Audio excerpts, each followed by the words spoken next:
Astaghfirullah. Bismillahirrahmanirrahim. Assalamualaikum warahmatullahi wabarakatuh.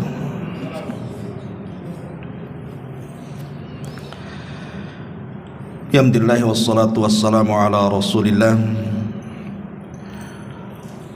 wa ala alihi wa sahbihi wa mawalah wa la hawla wa la quwwata illa billahi wa ba'du.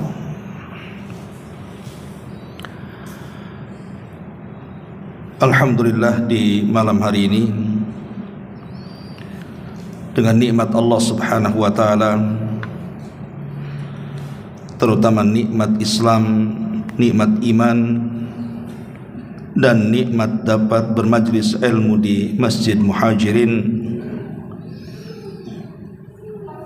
tentu ini sesuatu perkara yang sangat besar untuk kita syukuri. Kemudian juga yang kedua, salawat dan juga salam kita hadiahkan kepada Rasul kita, Nabi besar Muhammad sallallahu alaihi wa ala alihi wasallam. Malam ini kita akan mengkaji satu dari 99 nama-nama Allah Subhanahu wa taala yang sangat penting kita merenungkannya. Apa itu? At-Tawwab. Bahwa Allah Subhanahu wa taala zat yang maha penerima taubat. Di dalam surah Al-Baqarah, tepatnya ayat ke 198 sampai 199, Allah Subhanahu wa taala berfirman ketika bicara soal ibadah haji. Allah Subhanahu wa taala mengatakan, fa idza afadtum min arafatin fadhkurullaha indal masy'aril haram wadhkuruhu kama hadakum wa in kuntum min qablihi laminadh dhalin thumma afidu min haitsu afadun nas wastaghfirullaha innallaha ghafurur rahim. Allah Subhanahu wa taala berfirman, maka apabila kalian telah bertolak dari Arafah, berzikirlah kepada Allah di Masy'aril Haram, dan berzikirlah dengan menyebut nama Allah sebagaimana yang telah ditunjukkannya kepadamu, dan sungguh kamu sebelum itu benar-benar termasuk orang-orang yang sesat. Kemudian bertolaklah kamu dari tempat bertolaknya orang-orang yang banyak di Arafah itu, dan mohonlah ampunan kepada Allah Subhanahu wa taala, karena sesungguhnya Allah Subhanahu wa taala zat yang maha pengampun. Dalam ayat ini Allah Subhanahu wa taala memerintahkan para jemaah haji yang bertolak dari Arafah agar mereka memperbanyak istighfar, meminta ampun kepada Allah Subhanahu wa taala. Pertanyaan pun muncul di sini. Atas dosa apa mereka disuruh istighfar? Bukankah mereka sedang melakukan ibadah? Semua yang dilakukan adalah manasik-manasik haji. Artinya mereka berada di atas ketaatan kepada Allah Subhanahu wa taala. Tapi kenapa Allah Subhanahu wa taala merintahkan para jemaah haji untuk banyak-banyak istighfar? Ma'asyiral muslimin yang dimuliakan Allah Azza wa Jalla, ini pertanyaan harus dijawab. Karena umumnya orang yang bertobat kepada Allah Subhanahu wa taala itu karena dosa yang dilakukannya, bukan karena ketaatan yang dilakukannya. Jawabannya kita akhirkan. Ma'asyiral muslimin yang dimuliakan Allah Azza wa Jalla, kemudian juga disebutkan dalam Suratun Nasr. Suratun Nasr ini turun setelah Hajjatil Wada Nabi sallallahu alaihi wasallam. Ma'ruf ayat yang kita baca. Idza jaa nasrullahi wal fath wa ra'aitan nas yadkhuluna fi dinillahi afwaja fasabbih bihamdi rabbika wastaghfir innahu kana tawwaba. Apabila datang pertolongan dari Allah dan juga kemenangan, dan engkau melihat manusia berbondong-bondong masuk ke dalam agama Allah, maka bertasbihlah dengan memuji Tuhanmu dan mohonlah ampun kepada Rabbmu, karena sungguh Dia zat yang maha penerima taubat. Perhatikan ayat ini. Allah Subhanahu wa taala memerintahkan nabinya setelah mendapatkan kemenangan di perang Badar agar banyak-banyak memuji Allah dengan mengucapkan alhamdulillah, agar banyak-banyak bertasbih kepada Allah dengan mengucap subhanallah, dan agar banyak-banyak beristighfar dengan menyebut astaghfirullah. Pertanyaan kedua pun muncul. Apa yang dilakukan Nabi sallallahu alaihi wasallam sehingga Allah Subhanahu wa taala memerintahkan Rasul untuk memperbanyak istighfar? Apa Rasul melakukan dosa? Apakah Nabi sallallahu alaihi wasallam bermaksiat? Bukankah Allah Subhanahu wa taala mengatakan dalam surah Al-Fatah itu, inna fatahna laka fatham mubina liyaghfira lakallahu ma taqaddama wa ma ta'akhkhar, ma taqaddama bihi wa ma ta'akhkhar. Di dalam surah Al-Fath di sini Allah Subhanahu wa taala sudah mengampuni dosa Rasul yang telah, yang sedang dan yang akan datang. Tapi kenapa dalam surah An-Nasr Allah tetap meminta Rasul untuk banyak-banyak istighfar? Bahkan dalam hadis Aisyah ummuna radhiyallahu anha, ketika dia melihat kaki Nabi sallallahu alaihi wasallam pecah-pecah, kemudian Aisyah kasihan dan mengatakan, ya Rasulullah, cukupkan yang wajib saja. Bukankah Allah telah mengampuni dosamu yang telah, yang sedang dan yang akan datang? Tapi Rasul mengatakan, ya Aisyah, afala akunu abdan syakura, salahkah saya menjadi hamba yang bersyukur? Artinya dalam surah Al-Fatah dan juga hadis Aisyah ummul mukminin radhiyallahu anha, dosa-dosa Nabi itu sudah diampuni, baik yang telah dilakukannya, yang sedang dilakukannya, bahkan yang belum dilakukannya. Allah sudah ampuni dosa-dosanya. Tapi kenapa Allah memerintahkan dalam surah An-Nasr agar Rasul memperbanyak istighfar, meminta ampun? Akan dosa apa? Dan betul-betul dilakukan Nabi sallallahu alaihi wasallam kan? Seperti hadis Abu Hurairah radhiyallahu an mengatakan Nabi sallallahu alaihi wasallam itu setiap hari beristighfar paling sedikit 70 sampai 100 kali. Inilah dua pertanyaan yang harus kita jawab. Kenapa orang-orang jemaah haji habis melakukan ketaatan kepada Allah disuruh untuk banyak istighfar? Dan kenapa pula Nabi sallallahu alaihi wasallam yang jelas-jelas diampuni dosa-dosanya pun disuruh untuk memperbanyak istighfar? Ma'asyiral muslimin yang dimuliakan Allah Subhanahu wa taala, kita tahu bahwa bertobat kepada Allah Subhanahu wa taala itu ada dua macam. Bertobat kepada Allah Subhanahu wa taala itu ada dua macam. Yang pertama, bertobat setelah melaksanakan ketaatan kepada Allah Subhanahu wa taala.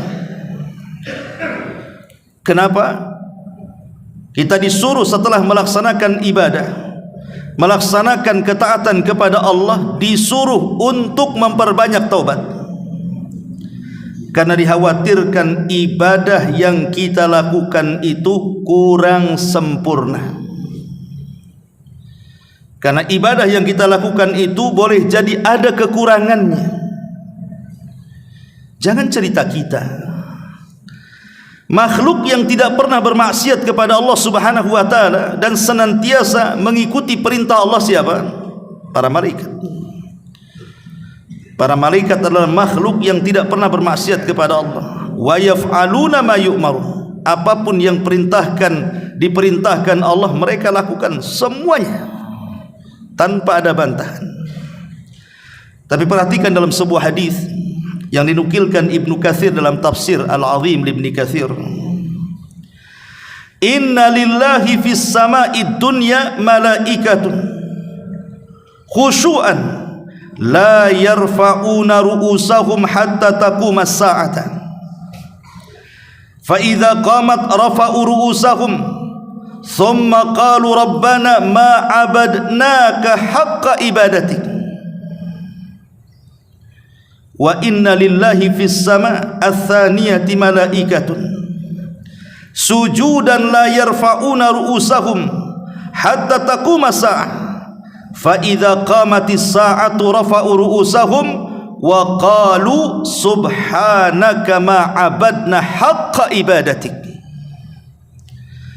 Sesungguhnya di langit, kata Rasul, sesungguhnya di langit Allah memiliki banyak malaikat-malaikat yang khusyuk beribadah kepada Allah. Mereka tidak pernah mengangkat kepalanya sampai kiamat dibangkitkan. Dan apabila kiamat dibangkitkan, barulah mereka mengangkat kepala-kepala mereka. Kemudian mereka mengatakan, ya Rabb, kami benar-benar belum bisa menyembah dirimu dengan sebenar-benar penyembahan. Dan sesungguhnya Allah di langit yang kedua juga memiliki banyak para malaikat. Mereka sujud sejak diciptakan dan tidak pernah mengangkat kepalanya. Tapi ketika kiamat dibangkitkan, mulailah mereka bangkit dari sujud-sujud mereka, dan mereka pun mengatakan, Maha suci Engkau ya Rabb, benar-benar kami belum mampu beribadah kepadamu dengan sebenar-benar peribadatan. Kalau para malaikat saja yang sujudnya mulai diciptakan sampai kiamat, yang rukuknya mulai diciptakan sampai kiamat, yang berdirinya mulai diciptakan sampai kiamat, beribadah terus 24 jam sampai kiamat dibangkitkan. Subhanaka ma abadnaka haqqa ibadah. Kami betul-betul belum bisa beribadah dengan sebenar-benarnya beribadah kepadamu. Jadi malaikat merasa kurang sempurna dalam beribadah. Lah batas, rukunya terbatas, puasanya terbatas, sedekah bahkan tidak sama sekali. Ada di antara mereka seolah-olah dia yakin dia termasuk ahlul jannatil firdaus katanya. Ada orang yang ujub dengan ibadahnya, bahwa dengan kalau dia sudah sholat malam setiap malam, puasa sunnah setiap hari, sedekah setiap hari, seolah-olah orang yang paling ahli surga.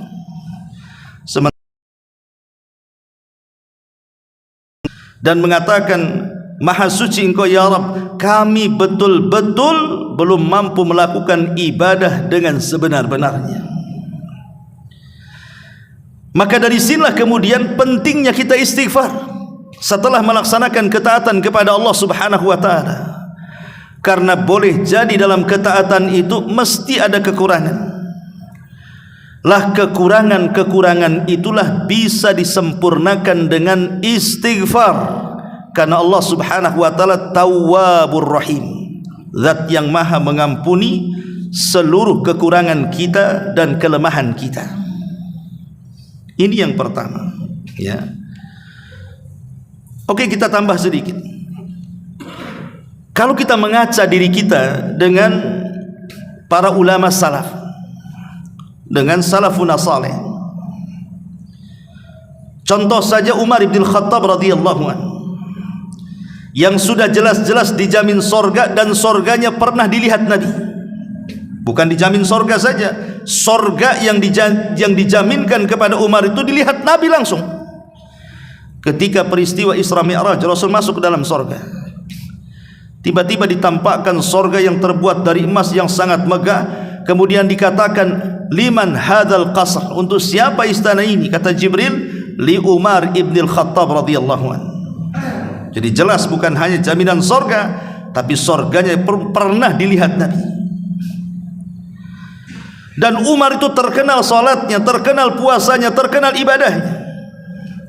Tapi meskipun demikian, ketika Nabi SAW menginformasikan kepada sahabat Hudzaifah bin Yaman, pemegang rahasia Nabi, tentang nama-nama orang-orang munafik yang diwahyukan Allah kepada Jibril kemudian disampaikan kepada Rasul, maka Rasul memanggil Hudzaifah dan mengatakan, ya Hudzaifah, catat orang-orang ini, mereka termasuk orang-orang munafik. Dan tidak ada yang tahu catatan itu kecuali Rasul dan Hudzaifah. Makanya Hudzaifah dikenal sirrun Nabi, pemegang rahasia Nabi. Umar bin Khattab radhiyallahu anhu ketika mendengar bahwa Hudzaifah memiliki catatan nama-nama orang munafik, dia datang kepada Hudzaifah, kemudian mengatakan kepada Hudzaifah, anshuduka billah, kata Umar, demi Allah wahai Hudzaifah, bisa enggak engkau menyebutkan nama-nama orang munafik itu? Jangan-jangan aku ada di dalamnya. Kata Hudzaifah, tidak bisa, ini rahasia Nabi. Tapi Umar tetap mendesak dengan mengatakan, asammani Nabi sallallahu alaihi wasallam anni munafik. Wahai Hudzaifah, apakah Rasul pernah menyebut-nyebut nama aku bahwa saya ini seorang munafik? Maka Hudzaifah tidak menjawab. Sampai berkali-kali Umar mendesak dan terus mendesak. Akhirnya Hudzaifah mensyaratkan, aku akan beritahu, tapi jangan pernah memberitahu kepada siapapun. Akhirnya kemudian Hudzaifah mengatakan, tidak ada wahai Umar, namamu tercantum dalam catatan orang-orang munafik di sini. Maka Umar pun menangis, kemudian dia senang. Itu sekelas Umar masih ada kekhawatiran kalau seandainya ada sifat-sifat nifak dalam badannya. Padahal siapalah Umar, sudah dijamin sorga, sorganya sudah dilihat Nabi, tapi ada kekhawatiran kalau seandainya ibadah yang dilakukan itu bagian daripada ibadatun nifak. Sebagaimana yang dijelaskan oleh sebagian para sahabat Nabi sallallahu alaihi wasallam, seperti yang dikatakan Abi Darda radhiyallahu an, ta'awwadhu billahi min khusyu'in nifaq, katanya, berlindunglah kepada Allah dari khusyuknya orang munafik. Dikatakan kepada Abi Dzar, ya Aba Dzar, wa ma khusyu'un nifaq, apa yang dimaksud Anda itu khusyuk nifaq itu apa? Maka dia mengatakan, antaral jasada khashi'an wal qalba laysa bi khashi'. Kau lihat badannya khusyuk, Masya Allah, enggak bergerak ketika salat, tapi hatinya tidak khusyuk, entah di mana hatinya. Jadi begitulah memang para sahabat Nabi SAW, kekhawatiran mereka. Dan itu banyak kisah-kisahnya. Seperti umpamanya kisah yang lain, kisah daripada juru bicara Nabi SAW, Hasan ibn Thabit. Dia seorang juru bicara Nabi SAW. Ketika turun ayat la tarfa'u aswatakum fawqa sautin Nabi, ketika turun, jangan kau angkat suaramu di atas suara Nabi, maka Thabit ibn Qais ini, bukan Hasan, Thabit ibn Qais al-Mushammas namanya, dia takut dengan ayat itu. Jangan-jangan ayat itu mengenai dirinya, karena kalau dia sedang menggantikan Rasul untuk berbicara, suaranya lebih tinggi dibandingkan suara Nabi. Habis itu dia tidak pernah datang lagi ke majelis Nabi, mengurung diri di rumahnya, kemudian dia menangis sepanjang masa, kemudian dia seolah-olah memukul dadanya dan mengatakan, kalau begitu saya termasuk orang yang mengangkat suara, habislah seluruh pahalaku dan dipastikan aku masuk neraka, katanya. Saking ketakutannya. Tapi Nabi SAW kemudian mengutus orang dan mengatakan, katakan kepada Thabit ibn Qais al-Musyammas, dia termasuk ahli jannah, dia termasuk penduduk surga. Begitulah salafun saleh, dengan kekayaan mereka beribadah kepada Allah Subhanahu wa taala, masih juga ketakutan mereka kalau ibadah mereka itu tidak karena Allah. Sementara kita ini, orang-orang yang belakangan ini, sudah ibadahnya kurang, terkadang ujub pula kalau seandainya dia melakukan ibadah seolah-olah dia yakin dia akan termasuk ahli jannah pula. Lah inilah kemudian kenapa kita disuruh untuk beristighfar, meminta tobat kepada Allah. Itu salah satunya adalah meminta ampun kepada Allah setelah ketaatan yang kita lakukan, karena dikhawatirkan ketaatan itu ada kekurangan atau ada hal-hal yang boleh jadi kurang sempurna. Ini yang pertama, ya. Yang kedua, bertobat dari dosa. Bertobat dari dosa. Kalau tadi bertobat setelah melaksanakan ketaatan, yang sekarang ini, inilah yang kita pahami. Kalau kita disuruh bertobat, artinya bertobat dari dosa. Allah Subhanahu wa taala berfirman dalam surah Al-Imran ayat 135, walladzina idza fa'alu fahishatan aw zalamu anfusahum dzakarullaha fastaghfaru lidzunubihim wa man yaghfiru dzunuba illallah wa lam yusirru ala ma fa'alu wa hum ya'lamun. Dan juga orang-orang yang apabila mengerjakan perbuatan keji ataupun menganiaya diri-diri mereka sendiri, terjerumus kepada kemaksiatan, lalu mereka ingat akan Allah, lalu memohon ampun terhadap dosa-dosa yang mereka lakukan, dan siapa lagi yang dapat mengampuni dosa selain daripada Allah, dan mereka tidak meneruskan perbuatan kejinya itu sedangkan mereka mengetahuinya. Ayat ini menunjukkan bahwa kita disuruh untuk banyak-banyak bertobat atas dosa yang kita lakukan. Makanya kalau kita lihat salafun saleh, contoh Abu Bakar Siddiq radhiyallahu anhu,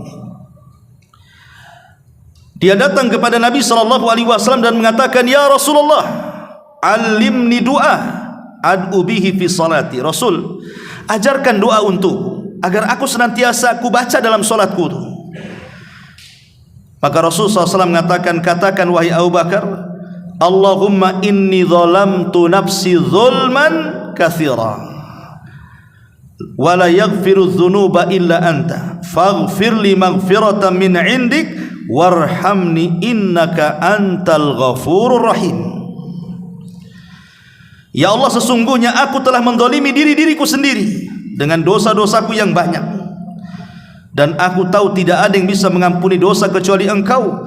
Maka ampunilah dosaku dan berilah ampunanmu di sisimu, dan rahmati aku karena Engkau zat yang maha pengampun lagi maha pemberi kasih sayang. Kandungan doa Abu Bakar Siddiq radhiyallahu an adalah kandungan i'tirafu dzambi, bahwa kita harus senantiasa mengakui dosa-dosa kita. Jangan sombong. Kalau ada orang yang mengatakan saya tidak pernah berbuat dosa, kadzabtum, dusta Anda ini. Tidak ada manusia yang tidak lepas dari dosa. Siapa? Tidak ada manusia yang tidak lepas dari dosa. Jangan katakan saya tidak pernah melakukan dosa. Kita ini setiap hari melakukan dosa. Entah mata kita, telinga kita, lisan kita, hidung kita, badan kita, tangan kita, kaki kita. Karena Rasul yang mengatakan kullu bani Adam khatta'un wa khairul khatta'ina tawwabun. Setiap anak Adam itu pasti melakukan dosa. Pasti melakukan dosa, tidak mungkin tidak melakukan dosa. Tetapi sebaik-baik orang yang melakukan dosa adalah tawwab, yang segera melakukan tobat kepada Allah Subhanahu wa taala. Ma'asyiral muslimin yang dimuliakan Allah Azza wa Jalla, dari uraian-uraian di sini, kenapa kita disuruh untuk beristighfar, meminta ampun kepada Allah, baik dalam kekurangan ibadah kita ataupun dalam dosa-dosa yang kita lakukan? Karena Allah memiliki nama At-Tawwab, zat yang maha mengampuni.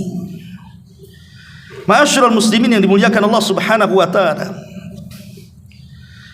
Pertanyaan, kenapa Allah Subhanahu wa taala menciptakan iblis? Kenapa Allah Subhanahu wa taala menciptakan iblis? Bukankah iblis itu jahat? Dia goda seluruh Bani Adam untuk mengikuti dia agar masuk ke dalam jahanam. Gimana tidak jahat? Dia mengajak kita ke neraka. Yang kedua, kenapa Allah Subhanahu wa taala menciptakan hawa nafsu? Bukankah Allah yang mengatakan wa innan nafsa la'ammaratun bisu? Sesungguhnya hawa nafsu itu selalu memerintahkan kita kepada keburukan. Betapa banyak gara-gara hawa nafsu yang menguasai kita, kita berlaku zalim kepada orang, menghilangkan nyawa manusia, mengambil dan merampas hak manusia, menzalimi manusia, itu gara-gara dorongan hawa nafsu itu. Kemudian yang ketiga, kenapa Allah Subhanahu wa taala menciptakan keburukan? Menciptakan maksiat, menciptakan kemungkaran. Kenapa coba? Maka jawabannya untuk mewujudkan bahwa Allah Subhanahu wa taala zat yang maha tawwab, yang maha pengampun akan dosa-dosa hambanya. Sebab kalau tidak ada iblis, tidak ada hawa nafsu, tidak ada keburukan yang Allah Subhanahu wa taala ciptakan, dari mana manusia melakukan keburukan? Dorongan keburukan itu kan karena kalau tidak hawa nafsu, di belakangnya iblis. Dari iblislah muncul syubhat, dari hawa nafsulah muncul syahwat. Akhirnya terjerumus kepada keburukan, maksiat dan kemungkaran. Kalau seandainya tidak ada ini semuanya, lalu atas dosa apa kita bertobat kepada Allah Azza wa Jalla? Lah untuk mewujudkan bahwa Allah Subhanahu wa taala tahu bahwa dia zat yang maha pengampun, diciptakanlah ini iblis, hawa nafsu dan keburukan-keburukan tadi. Ma'asyiral muslimin yang dimuliakan Allah Azza wa Jalla. Sebab kalau Allah Subhanahu wa taala mau nih menjadikan seluruh bangsa manusia dan jin seperti malaikat, tidak mustahil bagi Allah. Mudah bagi Allah itu. Menjadikan manusia semuanya muslim, tidak ada Yahudi, tidak ada Majusi, tidak ada Nasrani, tidak ada Hindu, Buddha, semua muslim. Bagi Allah itu sanggup. Innallaha ala kulli syai'in qadir. Kalau Allah mau, Allah jadikan manusia satu hati, semua beribadah kepada Allah Azza wa Jalla. Tapi kenapa Allah tidak jadikan itu? Kenapa Allah Subhanahu wa taala tetap saja kemudian ada yang menjadi Nasrani, Yahudi, Majusi, Hindu, Buddha dan yang semacamnya? Ini semua adalah karena ingin mewujudkan kalimat At-Tawwab, di mana Allah berikan kesempatan kepada manusia-manusia itu untuk meminta ampun kepada Allah, karena Allah itu zat Tawwabur Rahim. Dialah yang menerima tobat-tobatnya hamba-hambanya. Ma'asyiral muslimin yang dimuliakan Allah Subhanahu wa taala, dari sini kita lihat bagaimana Allah Subhanahu wa taala itu tawabnya kepada kita. Saya akan contohkan beberapa dalil. Pertama, hadis qudsi. Allah Subhanahu wa taala berfirman dalam hadis qudsi, "Ya ibadi, innakum tukhti'una bil-laili wan-nahar wa ana aghfiru dzunuba jami'a fastaghfiruni aghfir lakum." Wahai hamba-hambaku, kata Allah, kalian itu pasti melakukan kesalahan di malam dan di siang hari, tapi saya tetap akan mengampuni dosa-dosa kalian semuanya. Maka mintalah ampun kepadaku, ku beri ampunan kepada kalian. Jadi Allah Subhanahu wa taala ini senantiasa At-Tawwab siang dan malam. Bagi orang-orang yang melakukan dosa di malam hari, Allah kasih kesempatan di siang hari bertobat atau tidak. Bagi yang melakukan kesalahan di siang hari, Allah berikan kesempatan di malam hari bertobat atau tidak. Bahkan Allah membuat waktu khusus menawarkan ampunannya di sepertiga malam akhir, dan itu setiap malam, di mana Allah Subhanahu wa taala mengatakan, hal min da'in fa astajibalah wa hal min mustaghfirin fa aghfiralah wa hal min sa'ilin fa utiyah wa hal min taibin fa atubu alaihi hatta yatlu al-fajr. Allah ketika turun ke langit dunia, dan itu sepertiga malam akhir, setiap malam Allah akan mengkhitab kita sebagai hamba-hambanya. Apakah ada di antara kalian yang berdoa? Kukabulkan doanya, kata Allah. Apakah ada di antara kalian yang beristighfar? Ku ampuni dosa-dosanya. Apakah ada di antara kalian yang meminta sesuatu, kukabulkan permintaannya? Apakah ada di antara kalian yang bertobat, kuterima tobatnya, dan itu berlaku sampai fajar? Lihat bagaimana tawabnya Allah subhanahu wa ta'ala, zat yang maha pengampun, menawarkan ampunannya. Logika. Waktu film mulakan Allah subhanahu wa ta'ala, saya tanya, kalau seandainya si Anu, si Fulan lah, antum berbuat baik sama si Fulan, antum setiap hari kasih traktir dia, antum kasih hadiah dia, pokoknya antum berbuat baik sama dia lah, karena itu kawan antum. Satu hari kawan yang antum baiki itu tiba-tiba bergandeng tangan dengan musuh antum. Tiba-tiba dia duduk dengan orang yang kita tidak suka. Kira-kira perasaan antum gimana? Sakit hati tidak? Sakit. Oh, rupanya sudah saya kasih makan, kasih traksir, kasih hadiah, jalan pula sama musuhnya. Apa enggak sakit hati itu? Manusia bisa sakit hati kalau dia tidak lapang dada kan? Bisa saja dia balas dendam. Kalau begitu, saya tidak mau lagi dengan kawan dengan dia. Apalagi kasih hadiah. Dia aja bergandeng tangan dengan musuh saya katanya. Itu manusia. Tapi Allah subhanahu wa ta'ala berbeda. Syaitan adalah musuh Allah subhanahu wa ta'ala. Manusia kita ini terkadang setiap hari bergandeng dengan setan kan. Semua maksiat itu ciptaan setan, yang dorong-dorong kita dengan was-wasnya, suruh berzina, suruh khamr, suruh mabok, suruh ini, suruh itu setan yang nyuruh dengan was-wasnya, dan kita mengikuti dan menjadi temannya setan pula. Tapi apakah Allah subhanahu wa ta'ala sakit hati? Dia yang kasih rizki, dia yang kasih makan, dia kasih ini, kawannya pula sama setan. Tidak.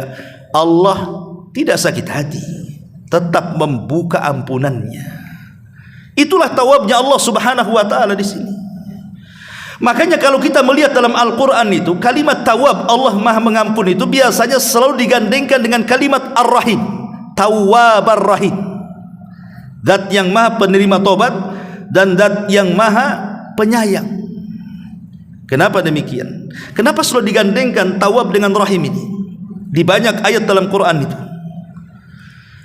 Karena kalau kita hendak kembali kepada zat yang maha penyayang, sebesar dosa apapun yang kita lakukan, kalau kita meminta ampun kepada zat yang maha penyayang, pasti dia akan sayang dengan kita. Walillahil mathalul a'la. Tentu permisalan Allah lebih tinggi. Saya akan contohkan dengan makhluk ya.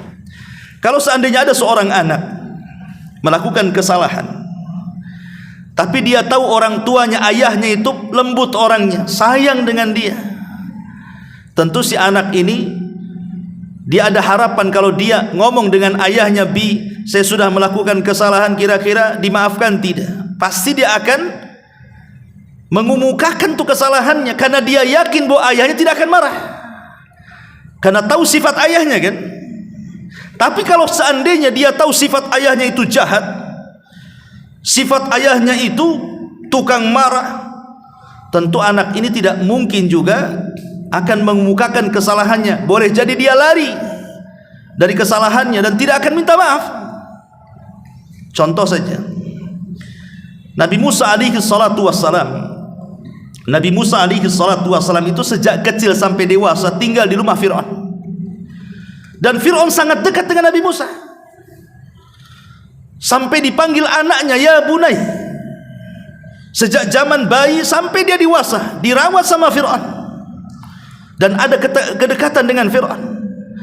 Tapi ketika Musa melakukan kesalahan, dia membunuh salah seorang anak pejabat dari Kibti ketika ada clash dengan anak muda dari Bani Israel, tanpa sengaja Musa membunuhnya.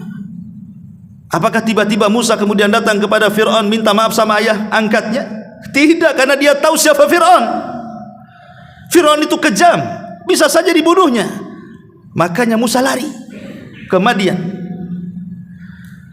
Tapi kita berhadapan dengan Rabb, bukan dengan Fir'aun. Rabb kita Rahim, Rabb kita ini maha penyayang, maha pengasih. Jadi kalau kita melakukan dosa apa saja yang kita lakukan, kalau kita datang kepada Allah dengan kejujuran kita ingin bertobat, belum lagi kita mengungkapkan tobat, Allah sudah ampuni dosa kita. Itulah tawab namanya. Hanya semata-mata ada keinginan dalam hati. Tetapi jujur ya, keinginan hati itu karena keluar dari kejujuran dia ingin bertobat kepada Allah, belum mengucapkan astagfirullah, Allah sudah ampuni dosa-dosanya. Subhanallah ikhwan. Yang mengilhamkan manusia yang bermaksiat bertobat siapa? Allah. Allah yang mengilhamkan dia supaya dia tobat. Akhirnya dia pun kepikiran, oh harus bertobat saya ini. Siapa yang mengilhamkan sehingga orang maksiat itu ingin tobat? Allah. Kemudian setelah diberikan ilham, dia pun diberikan taufik. Akhirnya dia pun bertobat. Kemudian Allah Subhanahu wa taala terima tobatnya. Cukup sampai di sini.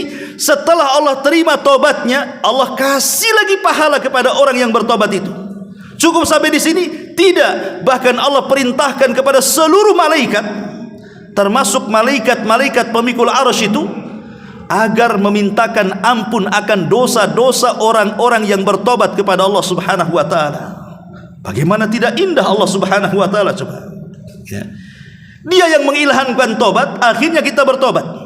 Kemudian Allah terima tobatnya. Kemudian Allah kasih pahala lagi gara-gara tobatnya. Kemudian Allah perintahkan malaikat lagi, doakan orang ini supaya diterima tobatnya. Makanya Allah Subhanahu wa taala berfirman di dalam Al-Qur'anul Karim, alladzina yahmilunal arsya wa man haulahu. Malaikat-malaikat pemikul arsy dan malaikat-malaikat yang ada di sekitar arsy itu, mereka bertasbih kepada Allah Subhanahu wa taala. Kemudian di ujung ayat, wa yastaghfiruna lilladzina tabu, dan mereka pun memintakan ampun kepada Allah terhadap orang-orang yang bertobat. Indah sekali ikhwan. Nabi Allah Adam alaihi salatu wassalam ketika melakukan kesalahan, ingat bahwa Adam itu melakukan kesalahan karena melanggar larangan. Kalau iblis melakukan kesalahan karena melanggar perintah, itu bedanya di situ. Ya, saya ulang, iblis itu melakukan kesalahan itu karena melanggar perintah. Allah perintahkan sujud kau kepada Adam, tak mau sujud dia. Berarti kesalahan iblis apa? Melanggar perintah. Tapi kalau kesalahan Adam bukan melanggar perintah, melanggar larangan. Kata Allah, jangan Adam, kau dekat-dekat pohon itu. Dekat pula dia, dimakan pula lah itu. Akhirnya kemudian diusir dari surga. Tapi lihat, dua makhluk ini, Adam dan juga iblis. Ketika Adam diturunkan dari surga ke bumi, begitu juga iblis diturunkan dari surga ke bumi. Allah ilhamkan kepada Adam taufik agar dia bertobat kepada Allah Azza wa Jalla dan tidak putus asa dari dosanya. Maka Adam pun ada niat ingin bertobat kepada Allah Azza wa Jalla. Ketika Adam ada niat untuk bertobat, Allah ajarkan bagaimana cara tobatnya. Fatalaqa Adamu min rabbihil kalimat. Maka Allah ajarkan kepada Adam beberapa kalimat. Ahli tafsir mengatakan maksud kalimat di sini adalah Rabbana zalamna anfusana wa illam taghfir lana wa tarhamna lanakunanna minal khasirin. Inilah yang pertama kali diajarkan kepada Adam, dan inilah kalimat yang pertama kali diucap di bumi. Maka setelah kemudian Adam pun diajarkan kalimat ini, Adam pun mengucapkannya. Rabbana zalamna, ya Rabb kami sudah menzalimi diri kami. Rabbana zalamna anfusana wa illam taghfir lana, kalau engkau tidak mengampuni kami, kata Adam, wa tarhamna, dan tidak memberikan rahmat kepada kami, lanakunanna minal khasirin, tentu kami termasuk makhluk yang rugi. Ketika Adam kemudian mengucapkan kalimat yang diajarkan Allah, cara tobat ini, fataba alaihi, Adam pun diampuni dosa-dosanya. Setelah diampuni dosa-dosanya, Allah angkat derajatnya lebih tinggi dibandingkan ketika dia di surga. Tapi si iblis Justru tidak ada niat dia bertobat. Yang ada dia menyalahkan Allah dan mengatakan fabima aghwaytani, karena engkau yang sudah menyesatkan aku. Lihat, dia menuduh Allah yang menyesatkannya, padahal dia sesat sendiri si iblis itu. Tapi dia mengatakan fabima aghwaytani, karena engkau sudah menyesatkan aku. Enak saja iblis ngomong begitu. Engkau yang mau sesat, nuwallihi ma tawalla, karena engkau mau sesat Allah sesatkan, bukan Allah yang menyesatkan. Maka iblis pun putus asa, makanya disebut iblis. Iblis itu makhluk yang berputus asa. Dari sini kita tahu bahwa tarkul amri asyaddu min irtikabin nahi. Ada kaedah yang baku di kalangan para ulama, meninggalkan perintah itu lebih besar dosanya dibandingkan melakukan yang dilarang. Kenapa demikian? Karena meninggalkan perintah dosanya si iblis, tapi melanggar larangan dosanya Adam. Dan meninggalkan perintah itu lebih besar dosanya dibandingkan melakukan yang diharamkan. Makanya kenapa dosa orang yang meninggalkan sholat, kalau orang meninggalkan sholat nih, dosanya lebih besar dibandingkan dia berzina, dibandingkan minum khamr, dibandingkan membunuh, dibandingkan berjudi, dibandingkan semua maksiat dosa-dosa besar.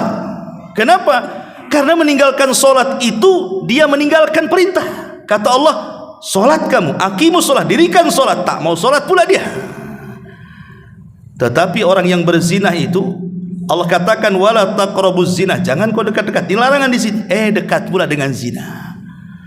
Makanya meninggalkan perintah hati-hati.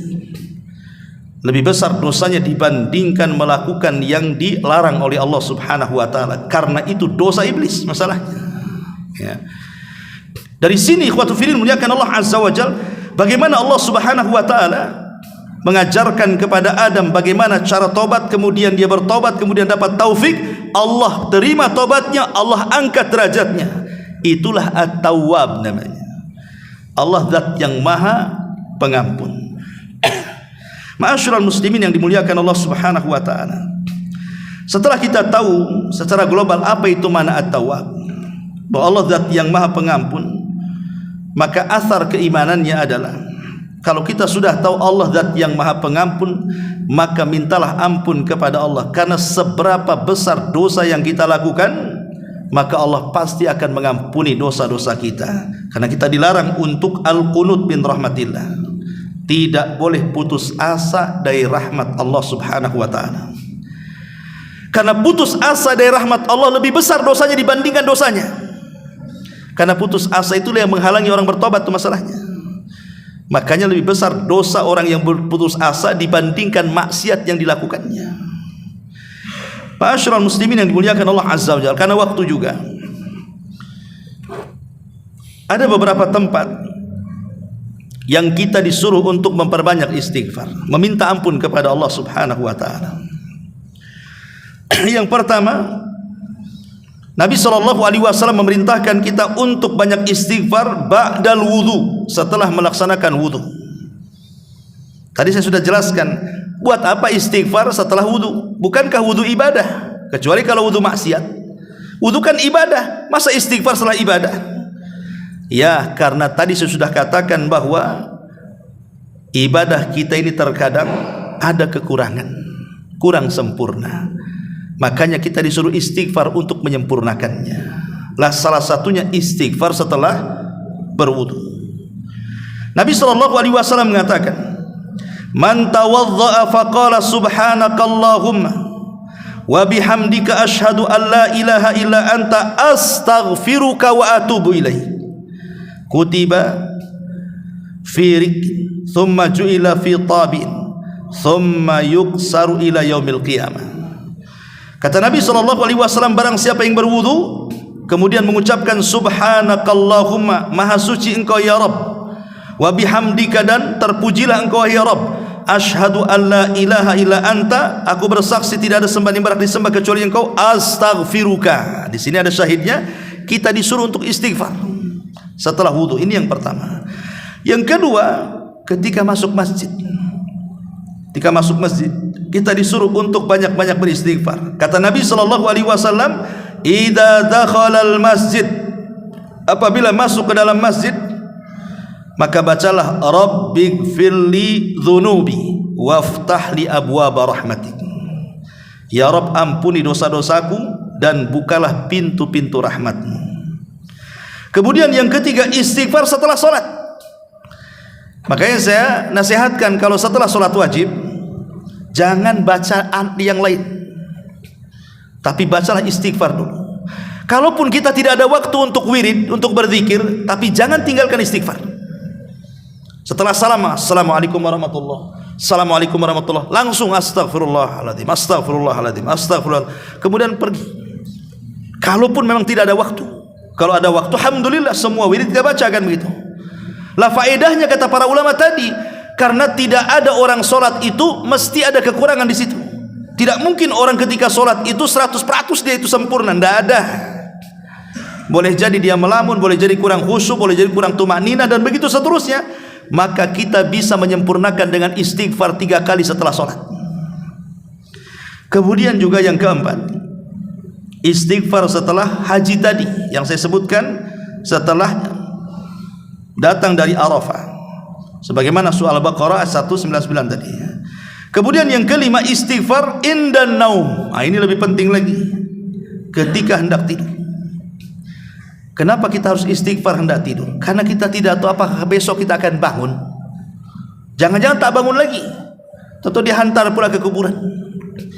Makanya kemudian Nabi SAW mengatakan, man qala hina ya'wi ila firashi, barang siapa yang berkata ketika dia menuju pembaringannya, astaghfirullah alladzi la ilaha illahu al-hayyul qayyum wa atubu ilaihi 3 marrat, ghafarallahu dzunubahu wa in kana mithla zabadil bahri.